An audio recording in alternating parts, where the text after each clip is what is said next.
जय श्री सीताराम। हम चर्चा कर रहे हैं लग्न कुंडली में अलग अलग ग्रह अलग अलग भाव में होंगे तो वो अपनी महादशा में कैसे फल देंगे, इस बारे में हमने शनि महाराज के बारे में चर्चा की है, पहले भाव से लेकर के 12वें भाव तक। अब हम सूर्य महाराज की ये सीरीज चला रहे हैं और सूर्य देवता पहले, दूसरे, तीसरे, चौथे और 5वें भाव तक मैंने आपको वीडियो के माध्यम से समझाया है, सिखाया है। अभी हम बात कर रहे हैं सूर्य देवता लग्न कुंडली के 6ठे स्थान में होंगे तो वो अपने कैसे फल देंगे, इस बारे में, अपनी महादशा में कैसे फल देंगे, इस बारे में। अब देखें, मेरे ऑलरेडी वीडियोस अवेलेबल हैं यूट्यूब चैनल की playlist astrology lesson in Hindi में। कई वर्ष पहले भी मैंने ज्योतिष सिखाने को लेकर के एक सीरीज पूरा बनाया था और उसी सीरीज को, हालांकि मैं ये कहूंगा कि अभी आगे बढ़ा रहा हूँ, सीरीज खत्म नहीं हुआ, वो सीरीज चलता रहेगा, जब तक जीवन है तब तक चलता रहेगा। लेकिन फिर भी ये चीजें मैं वहां पर भी सिखा चुका हूँ, लेकिन अलग शब्दों में, अलग भावनाओं के साथ, अलग तरीके से। अभी यहाँ पर मैं आपको सूत्र वही रहेंगे, फॉर्मूले वही रहेंगे, नियम वही रहेंगे, लेकिन मेरे तरीका सिखाने का यहाँ पर अलग हो जा रहा है इन सीरीज में, है ना। तो तरीके को, उन बातों को, उन शब्दों को, बहुत सारे ऐसे शब्द निकलेंगे जो कि अलग होने वाले हैं और फिर कई वर्ष पहले मैंने बनाए थे। आप ये देखिए, एक बात समझिएगा, जो भी प्रोफेशन होता है, एस्ट्रोलॉजिक प्रोफेशन है, वो डॉक्टर प्रोफेशन हो सकता है, एडवोकेट प्रोफेशन हो सकता है, सीए प्रोफेशन हो सकता है, जो भी प्रोफेशनल होता है, जो भी इंसान उस प्रोफेशन में होता है, वो समय के साथ साथ चीजें और सीखते जाता है और मरते दम तक सीखते रहता है, हर प्रोफेशन में। तो मैं भी प्रोफेशनल हूँ, है ना। मैं भी एस्ट्रोलॉजी आपको सिखाता भी हूँ, कंसल्टेशन भी देता हूँ, तो समय के साथ साथ मैं चीजें और सीखते भी जा रहा हूँ, है ना। आज जो मेरे पास ज्ञान है वो पिछले 5 साल पहले नहीं था। आज जो ज्ञान है उससे ज्यादा आने वाले 5 साल में मेरे पास ज्ञान होगा और ये हर किसी के साथ ऐसा होता है। डॉक्टर के साथ भी ऐसा होता है, एडवोकेट के साथ भी ऐसा होता है, सबके साथ ऐसा होता है जो भी प्रोफेशनल्स होते हैं। तो आप ये मान के चलिए कि कुछ ना कुछ नया ही इस सीरीज में आपको और सीखने को मिलने वाला है। हालांकि सूत्र और फॉर्मूले तो वही रहने वाले हैं। चलिए, तो सबसे पहले ये समझते हैं कि 6वां स्थान होता क्या है। तो 6ठा स्थान जो होता है वो रोग, ऋण और शत्रु का स्थान होता है। रोग, ऋण, शत्रु। अब ये रोग तो समझ में आ गया, है ना।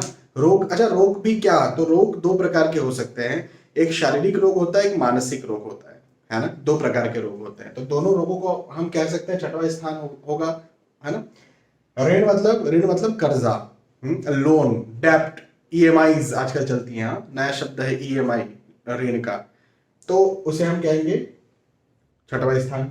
शत्रु, अच्छा, शत्रु भी कई प्रकार के हो सकते हैं। कई ऐसे शत्रु होते हैं जो आपको पता ही नहीं कि वो आपके शत्रु है, गुप्त शत्रु, हिडन एनिमीज। कई बार ऑफिस में पॉलिटिक्स होती है, पॉलिटिक्स का मतलब ही ये होता है कि हमें पता ही नहीं चलता कि ये चीज हमारे साथ हो गई, तो ये शत्रु ने तो की है ना। अच्छा, आज के जमाने में अब इसको अच्छा कहेंगे, बुरा कहेंगे, मुझे नहीं पता, आप खुद सोचिए, लेकिन कॉम्पिटिटर्स जो होते हैं वो भी शत्रु हैं। जो भी कॉम्पिटिटर हैं, एक ही प्रोडक्ट की 2 कंपनियां, मतलब एक ही समान प्रोडक्ट है, उनके नाम अलग अलग हो सकते हैं, लेकिन 2 कंपनीज हैं, हाँ, तो दोनों झगड़ेगी एक दूसरे के साथ में। जैसे डाबर हनी है और एक पतंजलि हनी है, हाँ, तो दोनों भारतीय कंपनियां हैं और भारतीय कंपनियां हैं, हनी बनाती, शहद बनाती, लेकिन दोनों एक दूसरे से झगड़ेंगी।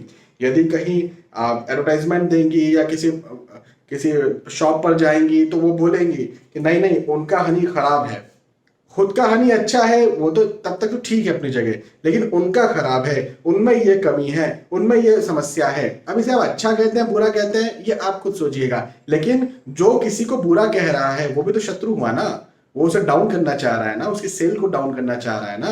तो कंपटीशन भी आजकल शत्रुता होती है।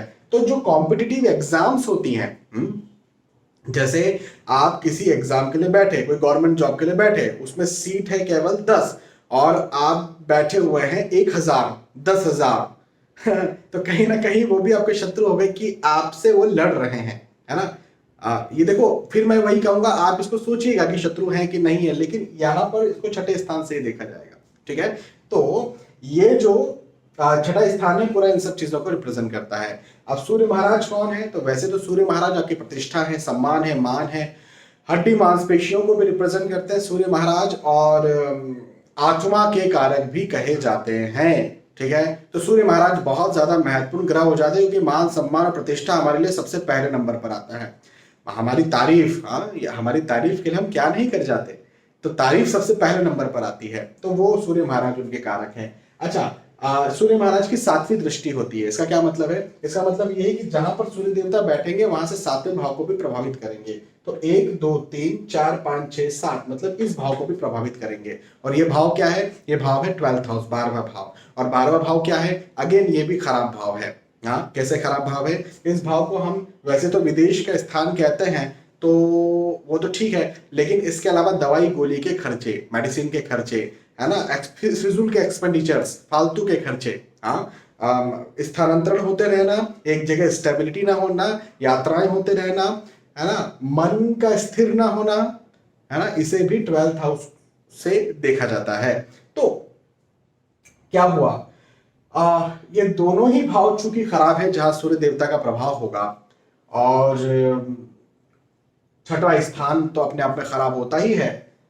तो मैं यहां पर यह समझाना चाहता हूं कि किसी भी लग्न की कुंडली हो, आपकी कोई भी लग्न की कुंडली हो, सूर्य महाराज किसी भी नंबर के साथ बैठे हों, किसी भी राशि के साथ छठे स्थान में बैठे हों, वो अपने खराब फल देंगे। सामान्यतः वो अपने खराब फल देंगे। अब सामान्यतः कहने का क्या मतलब है? मतलब यह है कि विशेष परिस्थितियों में सूर्य महाराज के अच्छे फल मिलेंगे, और वो विशेष परिस्थिति भी एक ही प्रकार की हो सकती है, विपरीत राजयोग की स्थिति।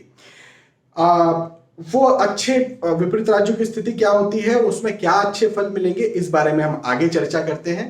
पहले चूंकि सामान्यतः खराब फल मिलते हैं, तो हम खराब फलों के बारे में चर्चा करते हैं।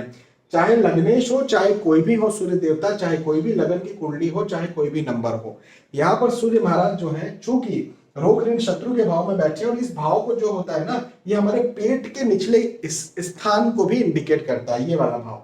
हाँ, इस भाव, पंचम भाव जो होता है लग्न कुंडली का, वो पेट का स्थान बताता है, और छठवां भाव पेट के निचला स्थान बताता है, मतलब यूरिनरी सिस्टम, रिप्रोडक्टिव सिस्टम, जांघें, है ना, घुटने, कमर, हाँ, कमर के नीचे का हिस्सा, ये सारी चीजों को हम छठवें स्थान से देखते हैं। और मैंने जैसे कह ही दिया कि हड्डी मांसपेशी को रिप्रेजेंट करते हैं सूर्य महाराज, तो रोग के स्थान में आकर के हड्डी मांसपेशी का रोग सूर्य महाराज देते हैं, साथ ही साथ रिप्रोडक्टिव या फिर यूरिनरी सिस्टम या कमर या उसके पीछे के हिस्से की समस्याओं को, या कई बार घुटने की या जांघों की समस्याओं को सूर्य देवता पैदा करते हैं। कई बार साइटिका जैसी समस्या होती है, तो सूर्य देवता इस समस्या को भी पैदा करते हैं। सूर्य देवता की महादशा चल रही होती है, तो कर्जा बन जाए, खर्चे हो, पैसा ना रुके, ऐसी स्थितियां होती है। ऐसा व्यक्ति यदि बिजनेस कर रहा होगा तो कर ही नहीं पाएगा। बिजनेस तो ऐसा व्यक्ति कर ही नहीं सकता है, या तो वो नौकरी करे या प्रोफेशन में रहे। मैं तो नौकरी की ही सलाह देता हूं।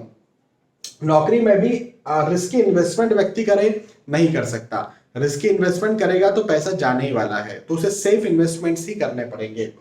शत्रु ज्यादा बन जाते हैं, हिडन एनिमीज ज्यादा बन सकते हैं, डायरेक्ट एनिमीज ज्यादा बन सकते हैं, कर्जे की स्थिति निर्मित हो सकती है, और कई बार कोर्ट केस लिटिगेशन, इसे कोर्ट केस का भी भाव कहते हैं, कोर्ट केस। अब शत्रुता कब बनती है? शत्रुता जब बनती है तो कोर्ट केस भी हो सकता है ना, तो इसे कोर्ट केस भी हम कहते हैं। हाँ, तो कोर्ट केस भी कई बार निर्मित हो जाता है। हाँ, ये बात सही है कि सूर्य महाराज की दशा में यदि व्यक्ति विदेश जाना चाहते हैं तो विदेश जरूर हो जा सकता है, फॉरेन उसका सेटलमेंट जरूर से आसानी के साथ हो सकता है, लेकिन फिजूल के खर्चे होते हैं और पैसा नहीं बचता है, ये जरूर से एक समस्या हो जाती है, चाहे कोई भी लग्न की कुंडली हो। अब मैंने शुरुआत में समझाया था कि विशेष एक परिस्थिति होती है जिसे कहते हैं विपरीत राजयोग की स्थिति, उसमें सूर्य देवता अच्छे फल दे सकते हैं। तो वो परिस्थिति क्या होती है? यदि आप अच्छे से जानना चाहते हैं विपरीत राजयोग को, तो आप YouTube पर जाइए, YouTube के सर्च में लिखिए विपरीत राजयोग VS एस्ट्रोलॉजी और सर्च कीजिए, आपको मेरा वीडियो मिल जाएगा, तो आपको और अच्छे से समझ में आएगा विपरीत राजयोग क्या होता है। मैं अभी आपको यहाँ पर थोड़ा सा शॉर्ट वे में समझा देता हूँ कि विपरीत राजयोग का मतलब ये होता है कि छठवें, आठवें और 12वें भाव का स्वामी छठवें, आठवें और 12वें भाव में बैठ जाए। हाँ भाई, अभी मैंने आपको बताया ना, ये छठवां स्थान है। पहला स्थान क्या है? ये है 1 2 3 4 5 6 7 8 9 10 11 और 12।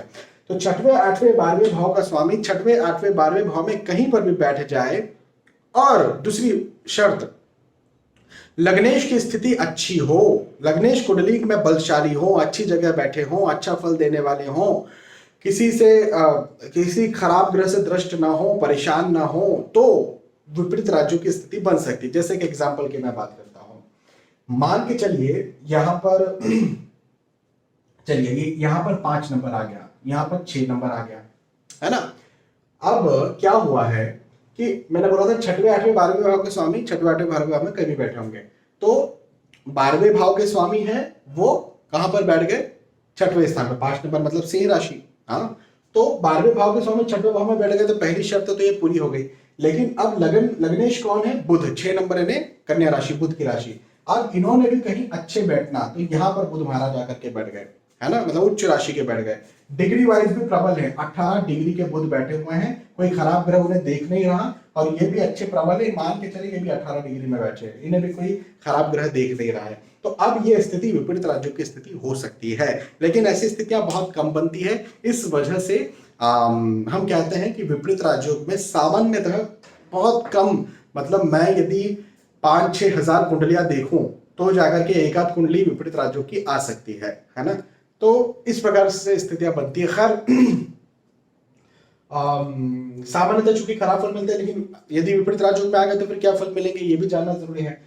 तो कॉम्पिटिटिव एग्जाम यदि कहीं होती है, व्यक्ति यदि कॉम्पिटिटिव एग्जाम में बैठा हुआ है, बिल्कुल जीतेगा, सफल होगा, सफलता हासिल करेगा, शत्रुओं से जीतेगा, प्रतिष्ठा हासिल करेगा, मान सम्मान हासिल करेगा, रोग उसे नहीं होंगे, विदेश सेटलमेंट हो सकता है, लेकिन विदेश जाकर के उसकी बहुत ज्यादा उन्नति होगी, बहुत आगे बढ़ेगा, बहुत धन कमाएगा।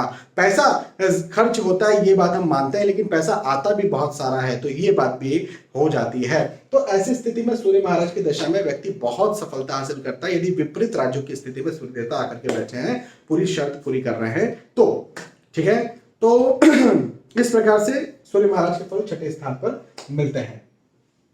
आगे और समझेंगे 7th हाउस में और अलग अलग भावों में। तब तक के लिए मैं आज आपसे इस वीडियो में विदा चाहता हूं, है ना। फिर मिलते हैं और नए नॉलेज के साथ, तब तक के लिए जय श्री सीताराम।